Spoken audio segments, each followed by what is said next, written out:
ভারতবর্ষের মাটিতে যেমন প্রাচীন কাল থেকে বহির্দেশীয় মানুষের সাথে বিভিন্ন ধর্মের আগমন ঘটেছে এবং ভারতে একাধিক ধর্মের অধিষ্ঠান হয়েছে, ঠিক তেমনি তাইওয়ানেও ঘটেছে একাধিক ধর্মের সংমিশ্রণ।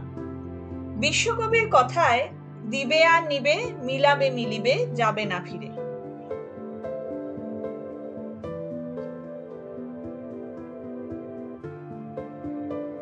তাইওয়ানে মূলত তাওইজম, কনফুসিয়াজম এবং বুদ্ধিজমের প্রভাব দেখা গেলেও এর সাথে ইসলাম, খ্রিস্টানিটি এবং আরো অনেক স্থানীয় ধর্মাচরণ দেখা যায়।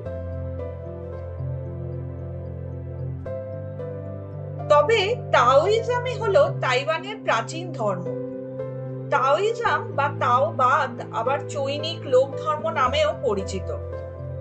তাওইজম অনেকটা আমাদের হিন্দু ধর্মের মতো, যেখানে বহু ঈশ্বরবাদের উপস্থিতি লক্ষ্য করা যায়।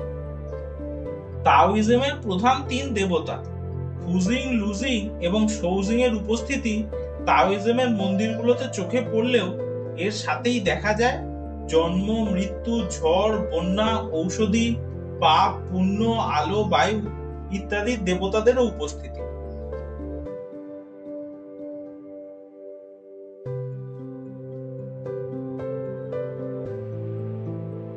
এই তাওবাদের মন্দিরগুলো একদিকে যেমন প্রাচীন চৈনিক লোক সংস্কৃতির পরিচায়ক, তেমনি অন্যদিকে মন্দির গাত্রে দেখা যায় তাইওয়ানের বিখ্যাত কোজি পটারির শিল্পকলা।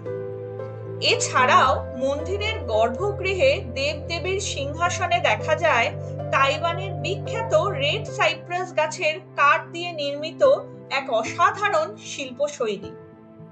মন্দিরগুলিতে অবস্থানরত দেবদেবী, অপদেবতা, উপদেবতা সকলের মূর্তি নির্মিত হয় রেড সাইপ্রাস গাছের কাঠ দিয়ে।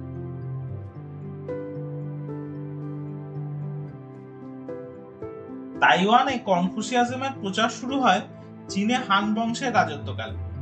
কনফুসিয়াস ছিলেন চৈনিক পণ্ডিত। তার প্রবর্তিত ধর্মের প্রচারকরা আস্তে আস্তে তাইওয়ানে ছড়িয়ে পড়লে তাইওয়ানে কনফুসিয়াজম জনপ্রিয় হয়ে ওঠে। অবশ্য পরবর্তীকালে জাপানি কলোনিয়াল শাসনকালে কনফুসিয়াজমের সাথে জাপানিদের প্রচারিত বুদ্ধ ধর্মের বিরোধ বাধে এবং তাইওয়ানের মানুষের কাছে কনফুসিয়াজম তার জনপ্রিয়তা হারাতে শুরু করে। বর্তমানে তাইওয়ানের প্রতিটি প্রভিন্সে একটি করে কনফুসিয়াস মন্দির দেখা যায়। এই মন্দিরগুলোর স্ট্রাকচার তাও মন্দিরগুলির থেকে সম্পূর্ণ আলাদা।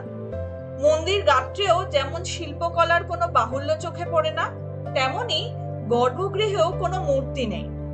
এখানে পূজিত হয় কনফুসিয়াসের বাণী, ঈশ্বর সকলের মঙ্গল করুন, সর্বদা ন্যায়ের পথে থাকবে।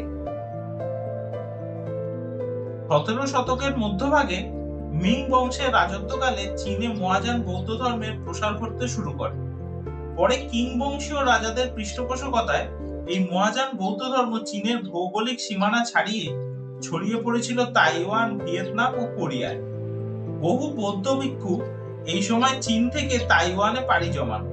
তাদের হাত ধরেই বৌদ্ধ ধর্ম তাইওয়ানের অন্যতম প্রধান একটি ধর্মে পরিণত হয়। শাক্যমুনি বুদ্ধ ছাড়াও দীপঙ্কর বুদ্ধ ও অমিতাভ বুদ্ধের পুজোর যেমন এখানে প্রচলন আছে, তেমনি মহাযান বৌদ্ধ ধর্মে উল্লেখিত 4 জন বোধিসত্ত্ব ক্ষিতিগর্ভ, মঞ্জুশ্রী, সামন্তভদ্র ও অবলোকিতেশ্বরের মন্দিরও এখানে চোখে পড়ে। বৌদ্ধ ধর্মের মন্দিরগুলোর গড়ন তাও ধর্মের মন্দিরের তুলনায় আলাদা হয়। এই মন্দিরে সাধারণত কোনো চূড়ো থাকে না। জাপানি প্যাগোডা গড়নের মন্দিরের শীর্ষে থাকে চক্রের মতো একটি স্ট্রাকচার। তাছাড়া এই মন্দিরগুলোতে কোজি পটারি শিল্পকলার নিদর্শনে চোখে পড়ে না। তবে এই তিনটি ধর্মের যতই পার্থক্য থাকুক না কেন, কোথাও যেন এই তাওবাদ, কনফুসিয়াসবাদ এবং বৌদ্ধ ধর্ম তিনটি চৈনিক লোকগাথার সাথে মিলেমিশে একাকার হয়ে গিয়েছে এই তাইওয়ানে এসে। ঠিক সেই কারণেই এই 3 ধরনের মন্দিরের বাইরেই দেখা যায় প্রস্তর নির্মিত চীনা ড্রাগনের মূর্তির উপস্থিতি, যা চৈনিক লোকগাথায় শুভ প্রতীক হিসেবে গণ্য করা হয়। তাছাড়া এই 3 ধরনের মন্দিরের বাইরেই থাকে অগ্নিকুণ্ড, যেখানে তাইওয়ানবাসী দেবদেবীর উদ্দেশ্যে যশ পেপার মানি নিক্ষেপ করেন। তারা মনে করে যে এই যশ পেপার মানি পড়ার সাথে সাথেই নিজেদের জীবনের সব পাপ পুড়ে গিয়ে তারা পাপ মুক্ত হচ্ছে।